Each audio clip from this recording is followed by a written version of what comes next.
हमारा syllabus change हुआ है या नहीं 10th क्लास, वो बहुत इंपॉर्टेंट है। ये क्लास बहुत इंपॉर्टेंट है।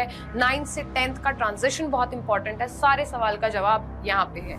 आम से चैप्टर्स है, बहुत आराम से हो जाएंगे अगर टेंशन नहीं लोगे, पर कंसिस्टेंसी मेंटेन रखना। डे 1 से जो पढ़ाऊंगी साथ साथ पढ़ते रहना। तो फटाफट से उल्टी गिनती करते हैं अपनी नहीं भाई सिलेबस की, कि कितने टोटल चैप्टर्स आने वाले हैं। ध्यान से देखना, क्या इसमें लेटेस्ट टॉपिक्स ऐड हुए जो आपकी एनसीईआरटी में भी नहीं है, वो भी मैं आपको वीडियोस में पढ़ाने वाली हूँ।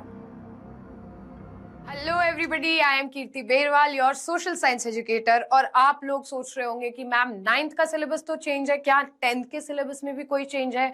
कौन सी हमारी नई बुक्स हैं, क्या कुछ प्रोसेस है, क्या बता दो मैम, बहुत लॉस्ट फील हो रहा है। सबसे पहले तो जिन लोगों ने नहीं देखा है, ये लाइव सेक्शन में इसी चैनल के ब्रिज कोर्स है आपके सारे इन्हीं दुखों दर्दों का इलाज, जिससे आप क्लास 10th में बहुत इजीली ट्रांजिशन कर पाओ और ये समझ पाओ कि हमारा क्लास 9th की बुक्स से ही कनेक्शन है। जो पुरानी एनसीईआरटीज है, नई बुक्स से आपका कोई लेना देना नहीं है।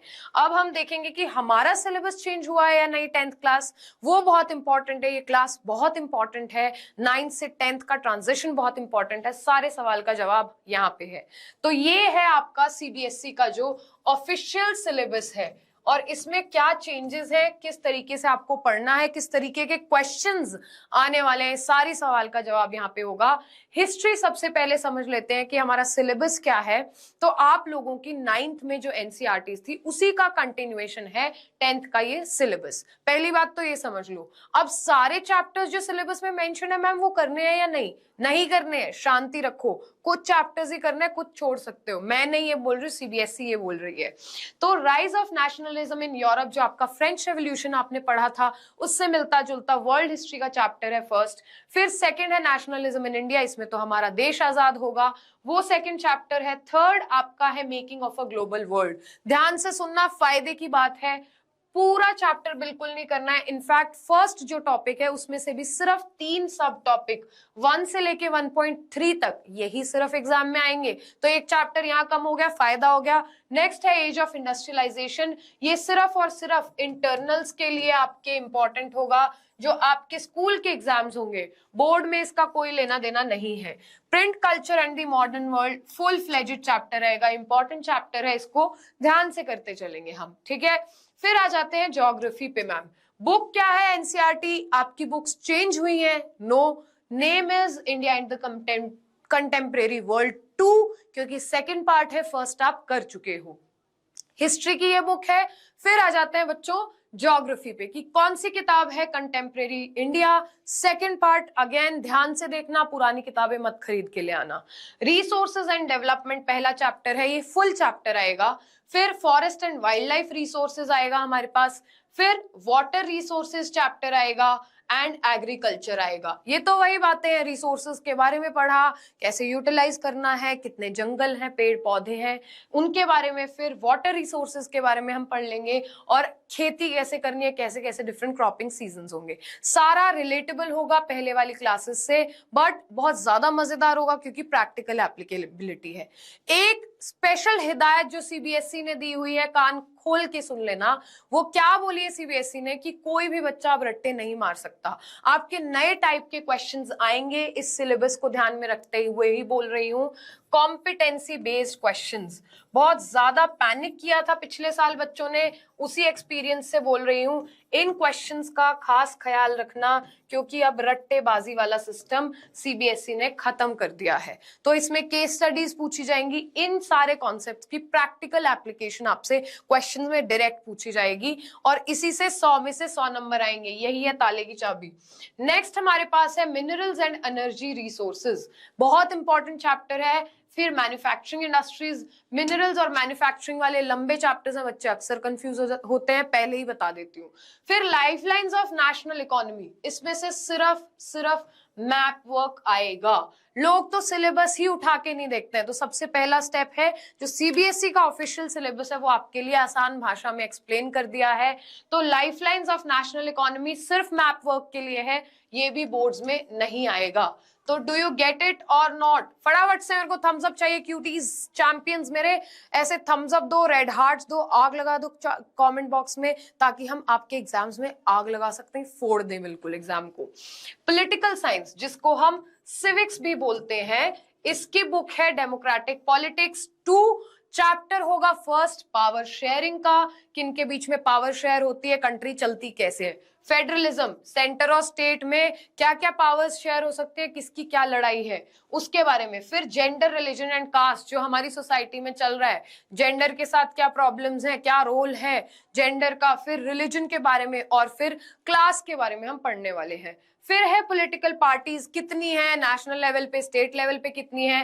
आम से चैप्टर्स है, बहुत आराम से हो जाएंगे अगर टेंशन नहीं लोगे, पर कंसिस्टेंसी मेंटेन रखना। डे 1 से जो पढ़ाऊंगी साथ साथ पढ़ते रहना, मेरी गारंटी है। लिख के ये स्क्रीनशॉट ले लो, रील बना लो, कुछ भी कर लो, गारंटी बोल दे रही हूँ। डे 1 से मेरे साथ पढ़ोगे, एंड तक कोई प्रॉब्लम नहीं आएगी, चाहे वो एमसीक्यूज हो, मैप हो, कॉम्पिटेंसी बेस्ड क्वेश्चन हो, राइटिंग स्किल्स हो, सबका सोल्यूशन आप उनके पास है, तुम आप उनके पास बने रहना।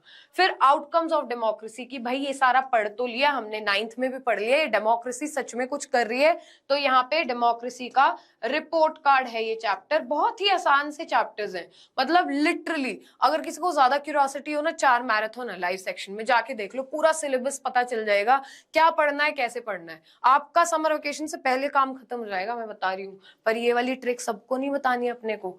फिर आगे बढ़ते हैं, इकोनॉमिक्स के बारे में हम पढ़ेंगे, क्या है अर्थव्यवस्था, डेवलपमेंट कब होती है, किसको बोलते हैं हम कि हमारा देश डेवलप कर रहा है। सेक्टर्स ऑफ इंडियन इकोनॉमी, ये ब्लिंकिट, जोमैटो, मीशो, ये इतना ज्यादा क्यों बढ़ गया रिसेंट ईयर्स में, इसके बारे में पढ़ने वाले हैं।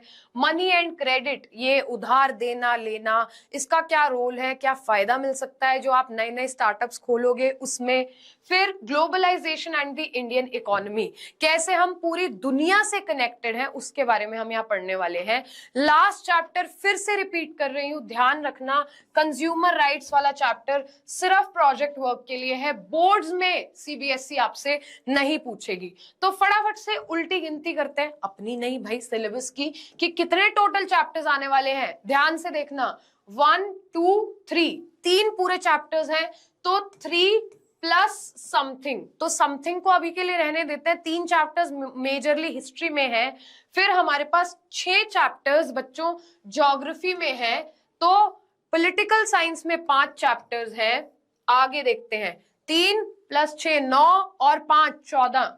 आगे देखते हैं, ये 4 चैप्टर्स इकोनॉमी के हैं, तो बेसिकली 18 + 3 टॉपिक्स हैं जो हिस्ट्री के, तो मेजरली बोलने में आ सकता है 19 chapters are the final chapter, जिसपे स्टैंप लगा दो, जो बोर्ड्स में आपसे सीबीएसई पूछेगी। क्या इसमें लेटेस्ट टॉपिक्स ऐड हुए जो आपकी एनसीईआरटी में भी नहीं है, वो भी मैं आपको वीडियोस में पढ़ाने वाली हूँ। फॉर एग्जाम्पल G20 खोल के सिलेबस देखोगे, सीबीएसई ने साफ साफ मेंशन किया हुआ ये टॉपिक है, पर सीबीएसई ने एनसीईआरटी में अभी तक नहीं दिया है। मे बी अगर नई एनसीईआरटी आती तो टॉपिक्स ऐड होते, पर नहीं हो रहे हैं, तो ये सारे नए टॉपिक्स भी मैं कराने वाली हूँ। मुझ पे चिंता छोड़ दो, मुझ पे भरोसा करके, कोई टेंशन लेने की जरूरत नहीं आप लोगों को, बस बने रहिए इस चैनल में। और आपको फटाफट से इस नई जर्नी की शुरुआत करते हैं। जिन्होंने अभी तक भी ब्रिज कोर्स नहीं देखा है देख लो, क्योंकि हिस्ट्री हो, ज्योग्राफी हो, पॉलिटी, इकोनॉमी, फर्स्ट चैप्टर्स नहीं समझ में आएंगे अनटिल अनलेस पिछला आपने नहीं देखा होगा अच्छे से। तो ब्रिज कोर्स ध्यान से देखना, और मिलती हूँ फटाफट से नेक्स्ट वीडियो में। वेरी एक्साइटेड, बोर्ड्स में बढ़िया नंबर लेके आते हैं एंड फोड़ते हैं, मचाते हैं, ठीक है। This is your social science educator Kirti Berwal signing off for today. जय हिंद चैंपियंस।